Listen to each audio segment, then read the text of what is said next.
Olá, povo de Deus, quinta-feira, 27 de junho de 2024, 12ª semana do Tempo Comum. Nossa reflexão de hoje é a partir de 2º livro dos Reis, 24, de 8 a 17, Mateus 7, 21 a 29. Joaquim tinha 18 anos quando começou a reinar e reinou 3 meses em Jerusalém. Sua mãe chamava-se Noestã, filha de Elnatã, de Jerusalém. E ele fez o mal diante do Senhor, segundo tudo que seu pai tinha feito. Naquele tempo, os oficiais de Nabucodonosor, rei da Babilônia, marcharam contra Jerusalém e a cidade foi sitiada. Nabucodonosor, rei da Babilônia, veio em pessoa atacar a cidade, enquanto seus soldados a sitiavam.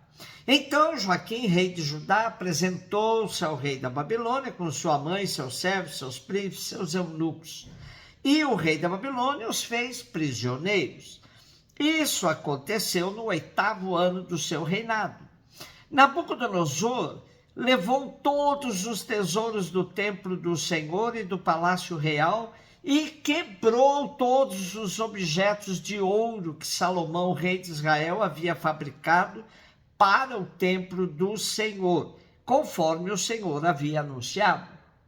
Levou para o cativeiro Jerusalém inteira, todos os príncipes, todos os valentes do exército, num total de 10.000 exilados, e todos os ferreiros e serralheiros. Só deixou a população mais pobre do país.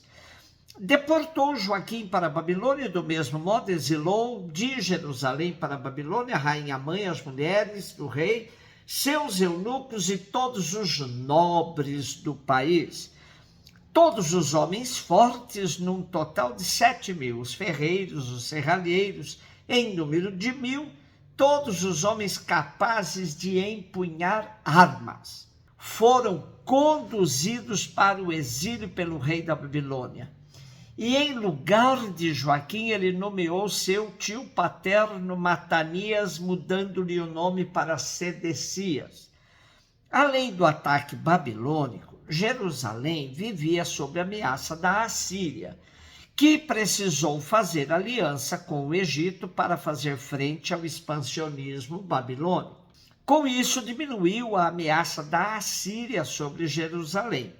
Tendo caído Nínive, capital da Assíria, em 612 a.C., Nabucodonosor tornou-se rei da Babilônia em 605. Na primavera de 598, apoderou-se do fraco reino de Joaquim, conquistando Jerusalém e procedendo a uma primeira deportação que envolveu o profeta Daniel.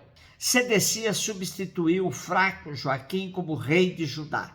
Temos neste tempo a atuação do profeta Jeremias também. Como sempre acontece, o autor sagrado liga os dramas do povo à sua infidelidade à aliança.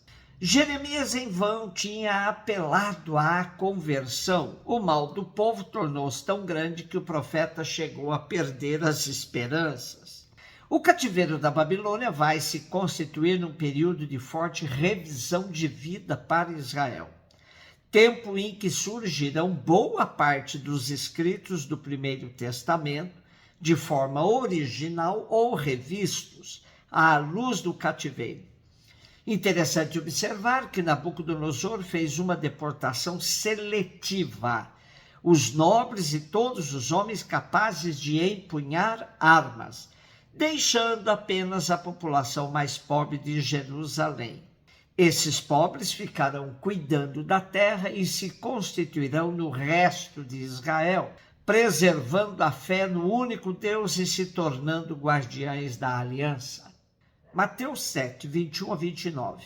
Disse Jesus aos seus discípulos: nem todo aquele que me diz Senhor, Senhor entrará no reino dos céus, mas o que põe em prática a vontade de meu Pai que está nos céus. Naquele dia muitos vão me dizer: Senhor, Senhor, não foi em teu nome que profetizamos? Não foi em teu nome que expulsamos demônios? Não foi em teu nome que fizemos muitos milagres?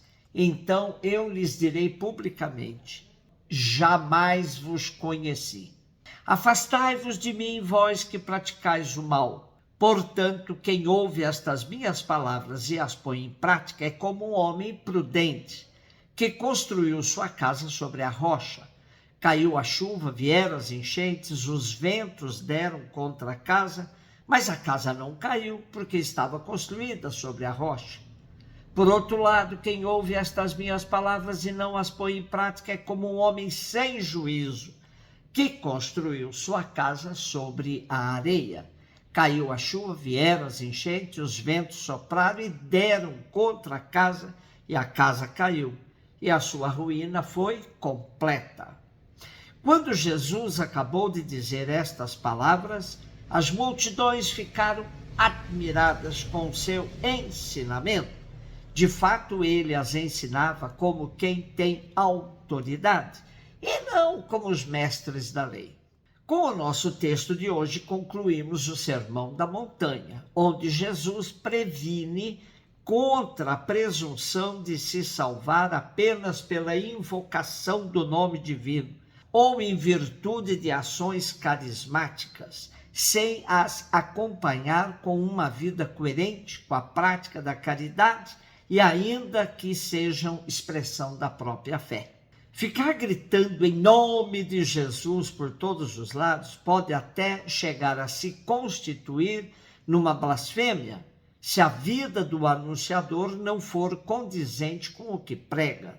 Há uma clara referência ao juízo final quando Jesus afirma num futuro em que reivindicarão que atuaram em seu nome, e ele lhes dirá: jamais vos conheci.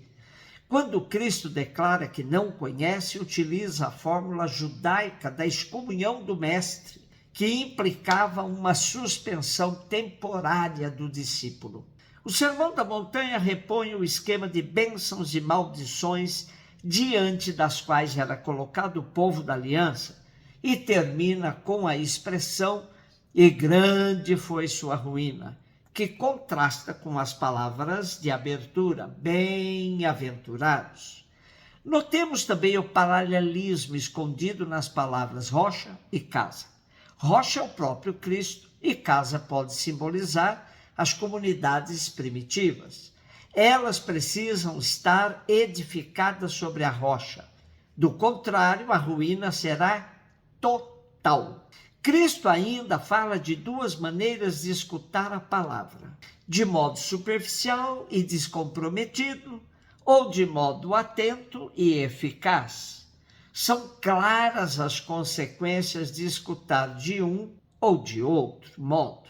Construir a casa sobre a rocha é viver e agir de acordo com a justiça do reino, apresentada na íntegra do Sermão da Montanha. Construir a casa sobre a areia é ficar preso à antiga lei, apegado à letra, teoria, sem passar para a prática. Assim, Mateus, que costurou muitas falas de Jesus e construiu um único grande discurso, termina com chave de ouro.